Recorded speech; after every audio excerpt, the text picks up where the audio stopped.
What if you could squeeze more power from your existing computer by using the power of your video card to run audio plugins? Well, with GPU audio, now you can. Utilizing the power of your video card to run audio plugins is something that many tried before, but only GPU audio made it possible, eliminating problems with latency and parallelization. And now they have officially announced their partnership with AMD and Nvidia, and Apple support is coming soon. But we have a big news following the release of their Fear Convolution Reverb. They are releasing a beta suite of new and original plugins featuring a wide array of classic and modern audio effects. The first beta suite release will be the modulation bundle featuring 3 essentials: phaser, chorus, and flanger effects. And you can be the first one to try for yourself. Just sign up here at gpu.audio/beta-suite-sign up. The link is gonna be in the info box down below. The beta suite will be released soon, so get your hands on it first.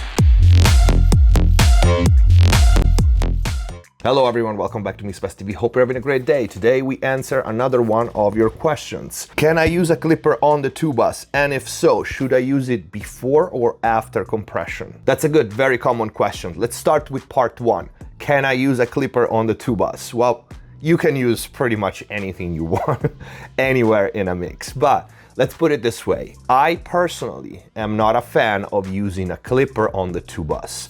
For the same reason as to why I'm not a fan, actually I advise not to altogether, of using a limiter on the 2-bus. I feel that some people, if I say yes you can, they're gonna just try to use the clipper, the hard clipper, like they would do a limiter not to clip the 2-bus. I'm very against that because, you know, you shouldn't use a limiter not to clip, gain staging and all that. But clippers are slightly different than a limiter.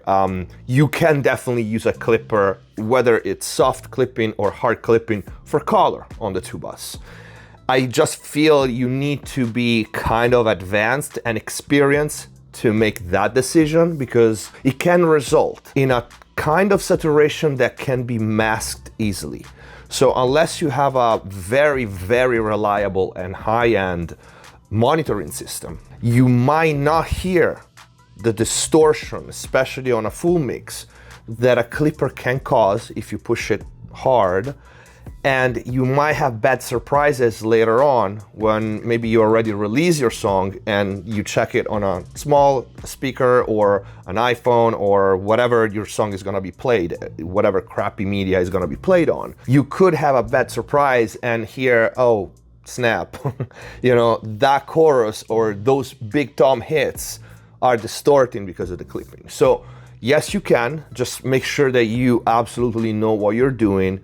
Of course, don't push it too much. You wouldn't want to clip like 3, 4, 5 dB on your 2-bus with a clipper, whether it's hard or soft. And just make sure that you're not audibly distorting, because there's clippers are gonna add distortion, but it's harmonic distortion and it's masked and it's totally fine. Everybody does that. We all do that. Just make sure that it's not audible distortion. How you do that if you don't have a monitoring system like mine? You're gonna have to listen to it a billion times on as many speakers as possible. So this is number 1, part 1 of the question. The second, should I use it before or after compression? Where you place your clipper in relationship to your 2-bus compression changes dramatically. And it also changes the purpose as to why you're using a clipper on the 2-bus. Generally speaking, clippers and saturators, all right? Let's take, for example, my HG2. They like raw transients. One of the great things that clippers do is being able to reduce the nominal level of those spikes, those peaks, right? While maintaining the perceived loudness of those elements that you're clipping, usually fast transients, so kicks, snares, but also vocals or acoustic guitars. So if we follow this thought process and we think that the clipper is the best tool to achieve that specific task, you wouldn't want to duel the transients before hitting a clipper because you wouldn't take full advantage of what you're using the clipper for, okay? So if you put a compressor before that, you're kind of doing that, okay? Of course, it depends on the settings because, for example, if you use very slow attack time, the transients are gonna pass,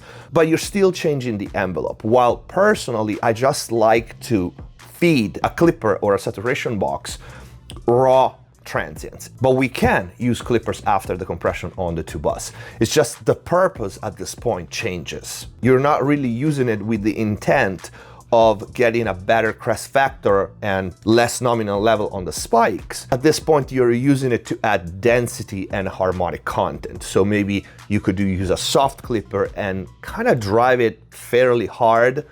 This, of course, is genre depending. You wouldn't do it on a ballad. You would do it on a rock or EDM or even a hard trap song like that. But more for color, which it is still going to shave off a little bit of nominal level, but that's not the purpose, because if that's the purpose, then you're doing it backwards, and you should put it before compression for the reasons that I explained before. I think this answered the question. If you have any other question, guys, leave it in the comments down below. And if the videos are helping you, please consider the super thanks, the new function down here. Also vote for Bella for the Odyssey contest. She's the #1. We are in top 5. Let's win this together. Thank you for watching. Subscribe if you haven't already. See you next time. Hands on my neck, hands grip my throat. Lift me up, man, take control. Heart is so gone.